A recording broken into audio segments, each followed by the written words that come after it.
వేదిక పైన ఆసీనులైన మనందరికీ స్ఫూర్తిదాయకమైన నాయకులు, మన గౌరవ ప్రియతమ భారత ప్రధాని నరేంద్ర మోదీ గారికి 5 కోట్ల ప్రజల తరపున, మనందరి తరపున వారికి మనస్ఫూర్తిగా హృదయ నమస్కారాలు తెలియజేసుకుంటూ స్వాగతం పలుకుతున్నాను. వేదిక పైన ఆసీనులైన గౌరవ రాష్ట్ర గవర్నర్ గారికి, అబ్దుల్ నజీర్ గారికి నా హృదయపూర్వక నమస్కారాలు. రాష్ట్రాన్ని ఒక తరం కాదు, ఒక ఎన్నికలు కాదు, 5 సంవత్సరాలుగా ఒక తరం కోసం ఆలోచించే నాయకులు శ్రీ గౌరవ ముఖ్యమంత్రి శ్రీ నారా చంద్రబాబు నాయుడు గారికి హృదయపూర్వక నమస్కారాలు. అలాగే వారి తండ్రి అడుగుజాడల్లో సమర్థవంతంగా తనకిచ్చిన అన్ని శాఖల్ని సమర్థవంతంగా నిర్వహిస్తున్న యువ నాయకులు లోకేష్ గారికి నా హృదయపూర్వక నమస్కారాలు. వేదిక పైన ఆసీనులైన కేంద్ర మంత్రివర్యులందరికీ, సహచర మంత్రివర్గ సభ్యులకి, ఇక్కడికి విచ్చేసిన శాసనసభ్యులందరికీ పేరు పేరు నా హృదయపూర్వక నమస్కారాలు. ఇక్కడికి విచ్చేసిన జనసేన నాయకులకి, తెలుగుదేశం నాయకులకి, భారతీయ జనతా పార్టీ నాయకులకి, ప్రతి ఒక్కరికి పేరు పేరున నా హృదయపూర్వక నమస్కారం. మనకి ప్రధానమంత్రి గారిని ఒకటే ఒక పదంతో పిలుస్తాం, కర్మయోగి. ఏ ఫలితాలు ఆశించకుండా దేశ సేవే పరమావధిగా ఆయన ఆలోచిస్తూ, ఎలాంటి లాభాపేక్ష లేకుండా కేవలం ధర్మాన్ని పట్టుకొని డ్యూటీని, కర్మని ఏమాత్రం ఆశించకుండా చేస్తున్న అలాంటి వ్యక్తి మనం ఈ సమయంలో ఈ తరానికి వారు దిశానిర్దేశం చేసే విధంగా ప్రధానమంత్రి స్థాయిలో ఉండటం మనందరం చేసుకున్న అదృష్టం.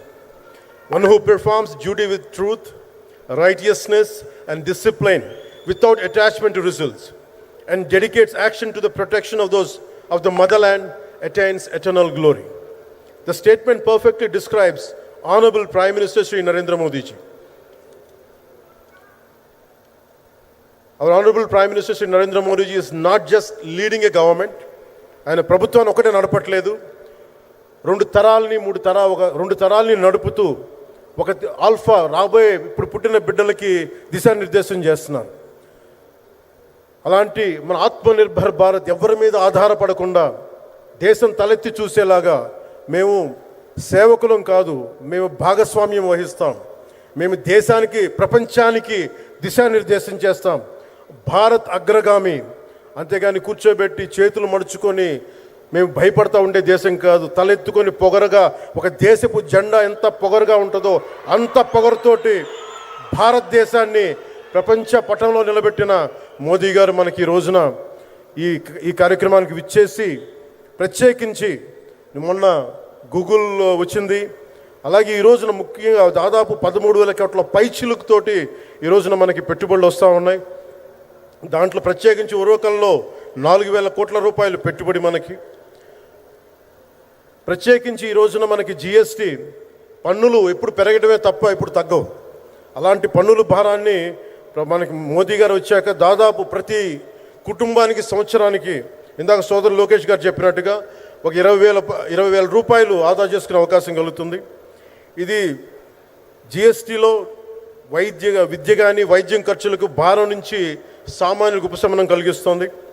ఆరోగ్య బీమా, జీవిత బీమాపై జిఎస్టీ పూర్తిగా తొలగించడంతో పాటు వార్షిక ప్రీమియం 3,000 నుంచి 4,000కు తగ్గి అందరికీ ఇది అందుబాటులో ఉంటుంది. అలాగే విద్యార్థులకు కావచ్చు, ఇలాంటి ప్రతి ఒక్కరికి కూడా అన్ని రంగాల వాళ్ళకి ప్రత్యేకించి మనకి జిఎస్టీ వల్ల లాభాలని అందరికి అందించేలా ముందుకు తీసుకెళ్తే ప్రతి ఒక్కరికి, గౌరవ ప్రధానమంత్రి గారికి, దీనికి సహకరించిన గౌరవ ముఖ్యమంత్రి శ్రీ నారా చంద్రబాబు నాయుడు గారికి, ప్రతి ఒక్కరికి నా హృదయపూర్వక ధన్యవాదాలు తెలుపుకుంటూ, ప్రధానమంత్రి గారికి ఇంకొకసారి ప్రత్యేక ధన్యవాదాలు తెలుపుకుంటూ, మేమందరం ఈ కూటమి ఒక 15 ఏళ్ళకి తక్కువ కాకుండా బలంగా ఉండాలి. మనందరం ఎంత బలంగా ఉండాలి అంటే, ఇది తప్ప ఇంకెవరికి ఏది రాదు. ఇబ్బందులున్నా ఉన్నా తట్టుకొని నిలబడి, ఎందుకంటే ఈ రోజున ప్రధానమంత్రి గారు మనకు వచ్చి అండగా ఉన్నారంటే ఈ పెట్టుబడులను కానీ, ఈ నమ్మకాన్ని కానీ ఎటు మాత్రం సడలించకుండా మేము ముందుకెళ్తామని మీ అందరికీ తెలియజేసుకుంటూ, అందరం సమిష్టిగా పనిచేస్తాం. ప్రధానమంత్రి గారి నాయకత్వంలో గౌరవ ముఖ్యమంత్రి నారా చంద్రబాబు నాయుడు గారి స్ఫూర్తితోటి ఆయన నాయకత్వంతో ముందుకెళ్తాం. మేమందరం మీ ఆకాంక్షల్ని, వచ్చే తరం ఆకాంక్షల్ని ముందుకు తీసుకెళ్తామని తెలియజేసుకుంటూ సెలవు తీసుకున్నాను. జై భారత్, జై హింద్.